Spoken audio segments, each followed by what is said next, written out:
welcome to another exciting episode of the Team Lead Talks podcast. I'm your host, Andrew Becker from Alexandria, Virginia. I am super pumped to have Tom Krol on the show today. I've known you, Tom, for a very long time. Back in your wholesaling ink days when I signed up for it, I don't even know, 10 years ago. I'm bad at dates. And now I'm back in your world and coaching ink.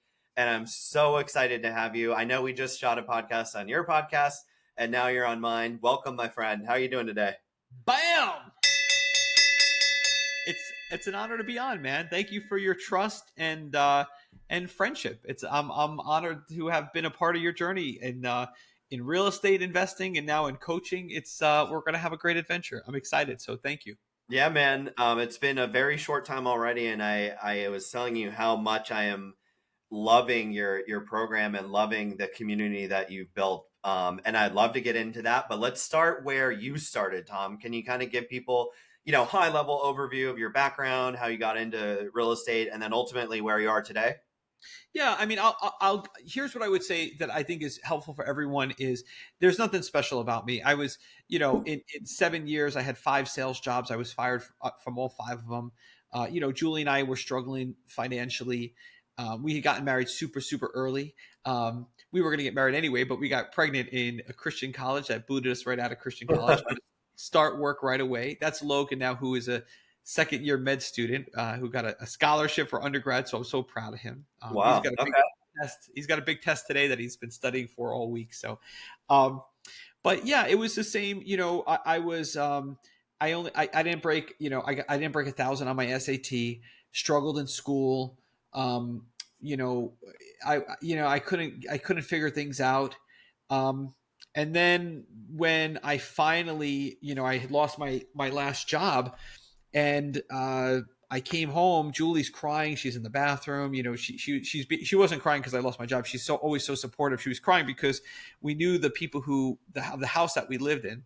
Yeah. And, they were carrying the mortgage, and she was like, I don't know if I should buy groceries because if I do, I'm not going to have enough money to pay for the mortgage. And then I was like, that's it. And I called my older brother and I said, okay, finally, I was like, okay, what is this whole thing about real estate investing and how am I supposed to get started? And, you live in big California where there's tons of houses and they're all millions of dollars. And I live in this little town in Florida, which is a quarter of the population and a quarter of the price. And he's like, shut up, stop being such an idiot. And literally pulled me kicking and screaming, and dragged me into my first few deals. And that was it. There was something about just being able to be in control of that and not working with a company that I think was. Tom, what were your first few deals? Did you do wholesaling right away, or did you get into the brokerage side? Like, how did you start? No, yeah, I did wholesaling to start, and I was doing. My first deal was with a lady whose husband had passed away, and my big thing was like I didn't understand with real estate investing. I was like, well, why would people ever sell at a discount? I don't understand. Like, if I'm going to sell, I want top price. And it's funny because even as we speak, as a matter of fact, literally as we speak, last night I sold a property, and it started at a high number, and it sold for much, much less. And even myself, I was like, I don't want this and drive up, and it's not in the same state, and blah blah blah. So I guess what I figured was the first deal really taught me that there are basically 3 moving parts, right? There's like speed, convenience, and price, and you're only going to get 2 by sacrificing 1. Yeah. And there aren't a lot of them, but there's a lot of sellers, and I've been in the boat myself where people are like, I don't really care about price, just get rid of this headache and make it fast and painless. And that was my first deal because she said, well, my husband just passed away and I'm moving to South Carolina to move in with my boyfriend, and I don't want to be bothered. And I was there with a real estate agent, and she threw the real estate agent out, and the real estate agent's like, he's just gonna buy it and sell it really quickly for a big profit. And she's like, I don't care. I don't care. Yeah. And that was my first experience. And I only made, I know exactly. I made $2,000. And, but that was the first time I was like, oh, wow, what was that? And This I is did everything really wrong. cool. Should I keep doing it? Tom, you make that sound super easy though, where you were struggling and then you said, "Hey, I need to do something different." You hit up your brother. Was he already doing wholesaling and you just kind of plugged into his world, or like where did that deal even come from? Yeah. Oh man, it was a mess. I had to, I didn't have a lot of money, and Todd was willing to teach me, but he wasn't willing to pay for it. So, I did it in my local market and he was telling me what to do. And Is I had Todd your this, brother? Todd's my brother. Yeah. He's Okay, my older okay. brother, Todd Toback. A lot of people will know Todd Toback. We became brothers when we were 7 and 8, or 6 and 7 rather. He, because our parents, divorced and then married each other. Okay. Um, so, so what ended up happening was he was teaching me, but I was paying for it. I didn't have any money, so we had a golf cart, and I sold the golf cart. And then actually at the time, Lorena was my first hire ever, and he's like, well, you need a VA to help you do this stuff. So I had like no money, and Lorena started at like I don't even know how many $1 or $2 an hour, but Yeah.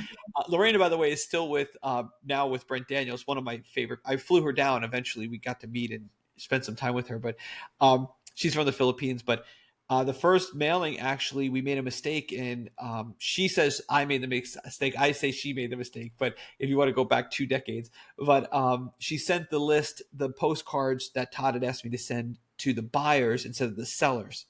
But I Okay. was able to get a lot of cash buyers from that list, Yeah, that yeah, mailing.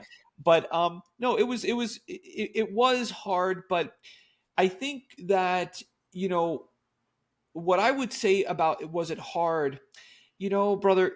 You get to a point in life where I got to a point where I hit rock bottom, and I know everybody has such a similar story, but there's a reason. It's not a cliche, it's truth, right? Which is I got to rock bottom and I was really upset, and I had made a decision of like, I am going to make this happen or I'm going to die. I'm going to try so hard that I'm going to make it work or I'm going to die trying. And I am telling you, you are strong, you are powerful, you are made in his image. When you get to that decision in your life, and Tony Robbins teaches us that decisions are made in an instant, right? And when hmm you are like, I am done and I am going to, this is why I hate the word balance. There is no balance in life, there is only harmony. And when you say, I am going to prioritize this first thing, as if, God forbid, one of my children got bit by a poisonous snake, and the antidote is what I have to do. I I might not be the smartest guy in the room. I know everybody talks about all the books I read. I'm a slow reader, right? I didn't read any books until I was 33 years old. I was totally broke until that point. Um, or 32, something like that, my early 30s. And I will tell you that I don't care what your struggles are or limitations. Once you make that decision that I'm going to make this happen or I'm going to die. And here's the good news. I've never had a client die ever. I've never had a That's cool. client die. Yeah, Yeah. yeah, In a long time, right? It's way over a decade now. And I will just tell you that you just, it just works. People are like, it's luck, or, there's no luck. You don't, what happens is, all of you, your whole entire body, your brain, you're thinking about it before you go to bed. You're thinking about it when you wake up in the morning. You're making 1,000 mistakes. You don't care what anybody thinks of you or how you look, or, it doesn't matter. You just make a decision, and everyone's like, it's not complicated. There's nothing complicated about rehabbing, wholesaling, landlording, probate deals, yeah, mobile home parks, RV parks, commercial buildings, retail space, storage units. I don't care what you do. It's not hard. It's that you're you just don't want it bad enough. And I yeah. know people, that hurts people to say that, but it hurts their feelings. But once you make that decision, brother, you're done. That's it. Yeah, I mean, I think that's a big thing there. Like, there's action takers, and then there's those who don't take action. If you really need to make it happen, like in your situation, you made it happen, and then you did your first deal, you made a couple grand. Just out of curiosity, Tom, after you did your first deal in your first year, how many other deals came from Yeah. that first year? Because you're Well, probably pretty excited at that point, right? yeah. So once I did my first deal, I was unstoppable. I mean, brother, first of all, oh my goodness. You'll never forget your first deal as an investor Yeah. because you're scared. You're making so many. First of all, I forgot to talk about an assignment fee. So I had to literally follow the buyer back to his house, and he took cash out of his, because we sat around the title company. And I was like, well, what about the assignment fee? It was like the end of the closing. And the buyer was like, well, I'm not going to pay for it. And the seller was like, well, I'm not going to pay for it. And the title company is like, well, I'm definitely not going to pay for it. So I was like, oh my goodness, buddy, I forgot to tell you about the assignment fee. And he was like, what is that? And I'm like, well, the da da da da da. So I followed him back to his house. I mean, this is so many years ago. I don't remember exactly, but I know I followed him Yeah. back to his house, and he had a safe at his house. And he took cash out of his safe, and he gave me $2,000. And Dang. and then after that, I met somebody who was in it's actually, she's a friend of mine still to this day. And I've actually bought and sold her houses 3 times. And she was a PM at doing mobile homes. And she was in a mobile home park. And I started doing smaller deals. And I was flipping. I don't know what the right word is because it's a mobile home, but I was doing mobile. I mean, that's the thing. Even when I'm talking about it, it's so funny because information is not the problem, right? Mm-hmm. It's just like having the audacity to have awkward conversations. I would go up to these people in mobile home parks because the one lady was like, well, you might want to look at mobile home park or mobile homes, just individual mobile homes, because a lot of times people just give them back to the park. They move out, they pass away, the family doesn't want it. So I started, turning mobile homes, Yeah. and there wasn't a lot of money per house, per mobile home, but there was a lot of volume, especially down here because I'm close to a few of them. And I was doing those, and then houses, in mobile home parks, and it was just one after another. And I don't know. I guess it's kind of like, I don't know, falling in love or something. Like the things that would normally be aggravating, once you're in that mind space, they don't aggravate you. And Yeah. again, that's why it's harmony. It's not balance. You have to go all in. And that, again, I don't want to beat a dead horse here, but once you make that decision of like, I'm going to make this happen, or you're coming to my funeral, Yeah. you're made in his image, man. You can't, as long as you're doing everything ethically and morally, you're not going to, the universe will conspire to help you. But the real problem that I've seen with now over 5,000 clients is that the real problem I've seen is that they think they made the commitment, and they're sitting in a Panera Bread or Starbucks listening to this podcast at 3:00 in the afternoon. And I'm going to tell you, if you're listening to this podcast right now and it's 3:00 in the afternoon on a Thursday, you haven't done a deal yet, you don't want it that bad. Right. Because the person whose kids were really kidnapped in the ransom is doing a deal, you're just going to knock on doors or not have a contract and put it on a piece of paper. So one thing I would say is reward yourself with education. Don't lean on education. You already know enough. Most people who sell a home want to sell it for top dollar. Those aren't your people. Just keep making lower offers in exchange for speed and convenience.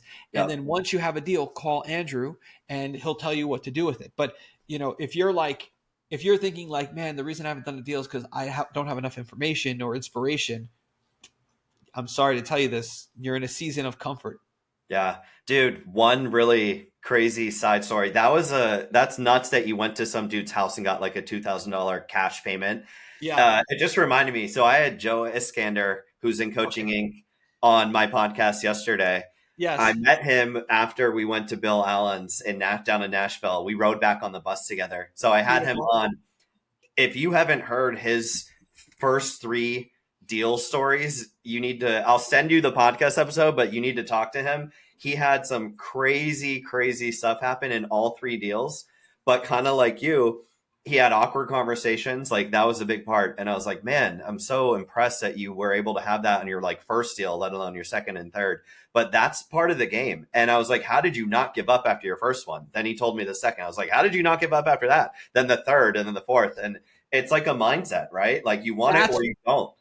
that is the reason why you're exactly the thing that you need is the mindset. one of the biggest lessons in life for entrepreneurs is the number one predictor of success is your ability to handle pressure. When I was broke, I cared so much what you thought about everything about me. I didn't want to look embarrassed. I didn't want to look foolish. I cared about the car that I drove, that I wanted you to think I was rich, because it's so crazy. Like, it's such a weird paradox. Everything that you're doing to protect your ego is what's holding you back.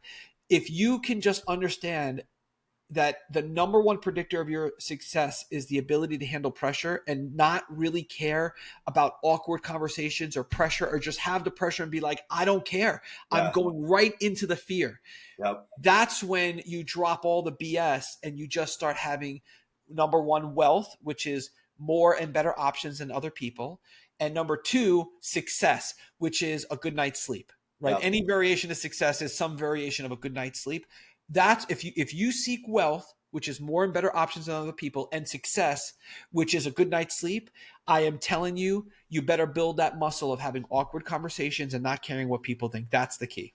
Yeah, that's awesome. So Tom, all right, you did deals, you got really into wholesaling, and then where did Wholesaling Inc. come from? How far along in the journey were you? And I'd kind of like to go quickly through this if we can, because I want to talk Yeah. about Coaching Inc. too. But can you kind of fill in the gap here? Very quickly, here's what I'm going to tell you. I've coached tons and tons of coaches. Here's what I'm going to tell you about a coach. Coaching, Wholesaling Inc. for me started when I was born. And here's what I mean by that. If you say, Tom, what's the number one trait of all the coaches that you work with, right? Private clients, consulting clients, Coaching Inc. members, right? What is the number one thing that you see? I'm going to tell you what it is.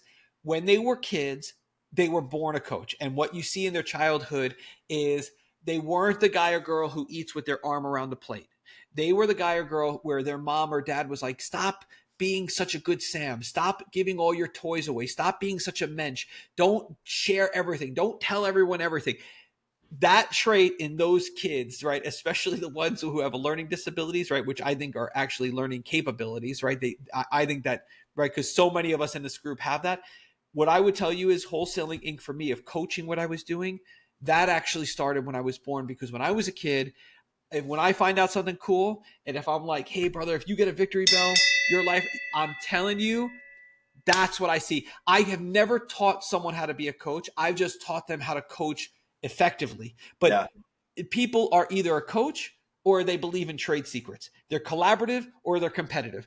And yeah. I don't care how you slice it. I know every coach in our industry, or I at least have some indirect or direct relationship with them. And every single coach is a coach. It's just it's in their body. Yeah, I think the irony for the description of like the people who want to keep their trade secrets, they think they have this like IP that no one else has figured out, is everyone's figured it out and they're coaches that are training the same thing. It's just like the type of personality. And as I get older in my lifetime, I told you this when we were talking about Coaching Inc. on that call a couple weeks ago. Yeah. I'm at the point in my life where no more toxic people, no more people that I don't get excited for when they call me or text me. And those are the people 99.99% of the time that share everything and anything with you. They're like, Right. hey, I just did this in my business. It worked. Like, why don't you go try it? It's not like, well, I'm going to hold back and only give them a piece of the puzzle and have them figure it out. And those are just like not the kind of people that I want in my life right now. And it's kind of the same just in general when whether you're talking about coaching or not, just in real estate in general. I mean, I totally agree. Yeah, easy. Easy peasy lemon squeezy. Which we Yeah. got to do something with that .com, because I still own it and it's blank. So when you come up with Dude, while we're at it, I still need to give you my present that I got for you. oh, the domain, I appreciate it. Thank I you. need to Yeah, transfer it over to you. But Jared is the guy to. Yeah, he'll. I appreciate that. Thank you. yeah. So okay, so that's where wholesaling came from, and then you sold it, you exited Wholesaling Inc., and then you got the idea for Coaching Inc., and now this is what you're doing. I'll tell you a funny story. So sold Wholesaling Inc., went to my cabin in the mountains and with the fam, and we were supposed to be there for 3 weeks. And I was sitting on a rocking chair on the front porch of the cabin, which has this beautiful view of the mountains and blah, blah, blah. It's on 12 acres and all this other stuff. And and I'm sitting there. I'm on the third day. I'm reading Jeff Olson's book, The Slight Edge, and I'm sitting in a rocking chair, and I'm literally rocking back and forth, and I have a total freak out. I was just telling Ross Hamilton from Connected Investor this story. I totally freak out, and I'm like, everybody back in the car. We're going back home. I was like, it's too soon. It's like, this is not working out. So then I get back home, and I had a great conversation with Bill Rafter, who is my director of support over at Wholesaling Inc. And he made some recommendations, a few people, Jay Abraham, and then I started doing consulting with coaches. So at first, it was like the biggest coaches, and I would have something called private client, or I would have consulting clients, and they kind of helped me craft that message. And then we started getting other coaches who were like, hey, I want to get started. I want to be a coach. Okay. And then we put together Coaching Inc. And it's been a great adventure. As you know, you're in it. We go around the country, and we support each other, and podcast swaps and affiliate launches and blah, blah, blah, blah, blah. And just as a side note, we've had, over 20 people join every month for 20 coaches, or either we allow in real estate coaches, or we allow in service companies who help real estate investors find deals. And that's it. And we've had over 20 people join each month for the past 3 months. But this month, I can't say November because I shouldn't date it, but I'll just say in November, the last 2 people who just joined, it was such an awesome honor, because I won't name them, but you'll get to meet them in Orlando. Cool. But they are two OGs. They are the highest integrity people who've been around before I got started. And one of them said, Tom, you're a good guy, and I like this. And I was like, I was over the moon, brother. I cannot believe that these 2 guys joined. So these are like, I know who these people are. So maybe they'll be an announcement before Orlando, or when we see each other in Orlando next year. They'll be in a masterclass, I'm sure. So you'll see them. But yeah, amazing individuals, 2 good men. Tom, just so I didn't glaze over this part, when you're at that cabin, were you like officially retired at that point, and that's where you had the freak out of like, oh my God, I'm way too young, and I can't be retired? Was that the freak out? I think I was interpreting that as like, let's pump the brake and not punch the gas. And I had the wrong idea of, Arnold Schwarzenegger teaches us that you never want to lose your usefulness to other people. And I feel like I was going in that direction. So I immediately shut that down. Yeah. Well, I'm very grateful that you shut that down reading that book on that rocking chair that day. Bam. Jeff Olson. He's the best. There you go. I never met Jeff Olson. We got to get him in the group. Awesome. Well, I mean, one thing I will say about you and just Coaching Inc. in general, we talked about this on your podcast that we shot right before. It's one of probably the best community of people that I've ever been involved with. And I've only been in for a very short amount of time, but I see amazing, potential, amazing things happening already. And it's been less than a month, Tom. I've been in a lot of different communities, a lot of different coaching programs. And this is like a real true community where, kind of like what we were saying before, everyone is bringing value, not holding anything back, and just saying, here's what I did, here's how I did it, and here's how you can do it too. And it's been like phenomenal. I've made more friends. I don't have a lot of friends where I live, so I'm happy that I've made so many friends already from just that 3 days in Nashville a few weeks ago. Bro, I appreciate that. Yeah. I mean, we're working really hard to cultivate the right room. And I think in our room, it's really important about who's there. And it's even equally as important about who's not there. So we've been super, super good about growing this thing, but growing it the right way, and not just taking anybody who applies. And, we've had lots of people who we were just like, oh, it's not a good fit. And, it's for me, it's difficult to have that conversation, but, I'm glad that you're loving it. So awesome. It's so cool. I appreciate being able to get into this community, Tom, so that it means the world to me. I'm going to steal something from season 1 or 2 of your podcast that I listened to for 26 hours straight. Okay. You've given us so much awesome information already, but is there a resource or a book? I know you're a reader. I'm a huge reader too, that you'd like to share with everyone as a final takeaway here. Yeah, brother. Here's what I would say. There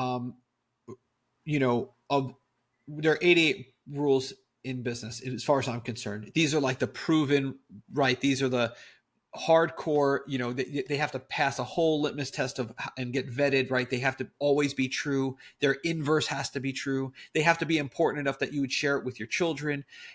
So there's all these qualifiers we put through for the rules of business. And what I would say is one of the top 10 rules is rule number 8, which is read 8 pages a day. And I cannot tell your listeners enough. This is one of the quintessentials. This is one of the, this is for 6,000 years of recorded histories. This is one of the difference makers, because so many people, they think they can't read or they shouldn't read or the blah, blah, blah, blah, blah. What I would say is this, read 8 pages a day, read in the morning, not when you're tired, and only read the books that your mentors recommend, or you may accidentally pick up the wrong book. And most books are actually not good books. They are actually just either self-promotion books, or they're trying to sell you something, or they're just the author ego feeding, or it's some part of a front of a funnel. What I would suggest is this, when it comes to books, my favorite book of all time is Scott Alexander, Rhinoceros Success. Obviously, I'm a Christian. I read the Bible, so I'm going to leave that out of this list. But if anybody wants a really good resource I've put together, it's coachinginc.com/21 books. These are the 21 books that I strongly recommend that everybody reads. It's Man's Search for Meaning by Viktor Frankl. It's Dream First, Details Later by Elaine Bennett. It's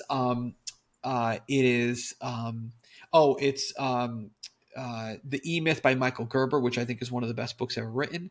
Yeah. So it depends on where you are and if you're a new coach, I would say Masterson, Ready, Fire, Aim is the best. If you're a new real estate investor, I think the best book you could start with, believe it or not, is either Rhinoceros Success or Edwin Gaines' The 4 Spiritual Laws of Prosperity, which is the first book I was given by Sean Terry when I started. He recommended it, and then he recommended both of those books, and then he Very also, cool. But those I just.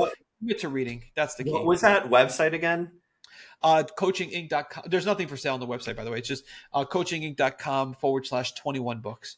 And those are my top 21 books that if you're going to read if you're a slow reader and you're like, I need a year full of books, those are the books that I promise you will change your life. They are the best books. Yeah. Dude, I'll share something real quick. We share in the same affinity, or maybe dorkiness around books and lists and stuff. I actually keep a catalog of all my books. And every time I get books like every other day from Amazon. Like I got 4 this week already. Beautiful. I threw it into ChatGPT and I have a PDF, and I literally share it with everyone who's willing to accept a PDF of random books that I've read throughout my life. Are they summarized, or are they just No, see, okay. Can I share one really quick thing with you? So of course, I spent 3 hours one day going through my library of books that's all over my house. Some are behind me. I wrote down every book and the author. I typed it up and put it into ChatGPT and said, categorize these by finance, business, self-help, health, whatever. And when I read books, I like a hard copy book, and I underline. I like holding a book. I don't like the Kindle. What I've been doing is I have a workspace, Google Workspace, and within that I have a library of the books. And I've been paying, albeit not consistently, paying one of my sons, to go through the books and type out the underlined portions of the book, sort of like a cliff note. And then I add that in as a PDF to the library of books. So it's slow. I'll check it out. I love it. Okay. Yeah, slowly but surely. I'll send you the list. I'm just super dorky and OCD, and I'm like, I wonder if I can organize this in any which way. Are you familiar with Ryan Holiday's organized system for books, for notes? Do you have that? No. What's that? He has a great index card system. If you look it up on YouTube, he goes over it, but he has index cards that he then takes. He has a whole sorting system, and he puts them into this little box that holds index cards, 2 rows at a time. And I like it. If you look at my books, I mean, here's just one next to me, one of my favorites. A little trick that you could do too. So here's the E-Myth, this is one of my favorite books. I've been through this book. I mean, every single page is right. But one of the things that you can do, and here are some of my index cards because of the Ryan Holiday thing. But one thing that you can do is get these little sticky notes And Oh yeah. then you could decide which each one means. So if it's a good quote, or if an action, something you have to do, or if it's like a philosophy or a new rule that I want to evaluate. But if you put those on the inside cover with double-sided tape, it allows you, as you're going through the book, like here's a yellow, right? All work in the model will be documented in an operations manual, right? I mean, the E-Myth. Every Yeah. line is perfect, right? But you have a color coding system for each book, and then this way you have quick reference. So if somebody says to me, hey, I need to hire a number 2, what's the da da da da, I go Yeah. right to like second in command, and I'm like, boom. So Uh, it's a good system. That's so funny. I don't have that, but I do boxes for action items with a star next to it. Yeah, Super important. I do 3 stars, and for a quote, I put a Q next to it. brother, So we're same dorks. kind of thing, but I don't have instant access via the color coordination. So Listen, I might start doing that. brother, we are dorks and weirdos, and that's yeah, yeah, this is these little color code things. It works. Yeah, I need that. It's a big one right here. This is a good Yeah, one. yeah. Well, So there Tom, you go. this has been a really awesome conversation. I know I've taken up way too much of your time Oh, today, you're good.